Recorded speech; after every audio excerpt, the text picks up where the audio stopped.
שלום, תודה שרכשתם בדיקת קולולוט מבית פיוז'ן ג'נטיקס.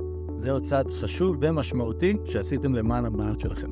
הבדיקה היא ממש פשוטה, אבל יש מספר דגשים שחשוב לשים להם לב על מנת שהבדיקה תהיה תקינה ולא תיפסל במעבדה. ערכת קולולוט מכילה 2 מבחנות דיגום, ירוקה וחומה, טופס למילוי פרטים ופס קליטת צואה.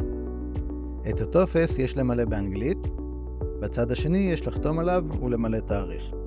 הבדיקה מתבצעת כשקרש האסלה למטה. על הקרש מדביקים את פס קליטת הצואה. דבק ההדבקה נמצא בקצוות.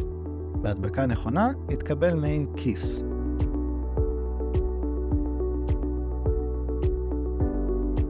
קודם נשתמש במבחנה הירוקה לגילוי דם סמוי בצואה.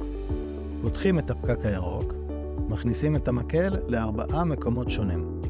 בסוף מגרדים בצורת X.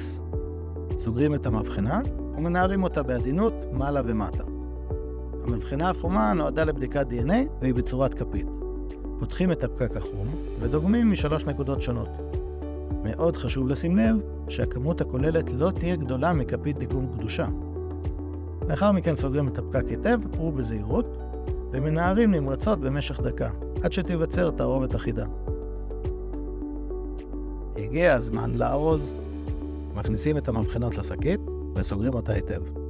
השקית נכנסת לקופסה הריקה. הטופס נשאר מחוץ לקופסה. זה הזמן להתקשר אלינו ולוודא שהאיסוף שתיאמנו מראש אכן יתבצע כמתוכנן. סיימנו. התוצאות יתקבלו בתוך שבועיים. Selected by Fusion Genetics.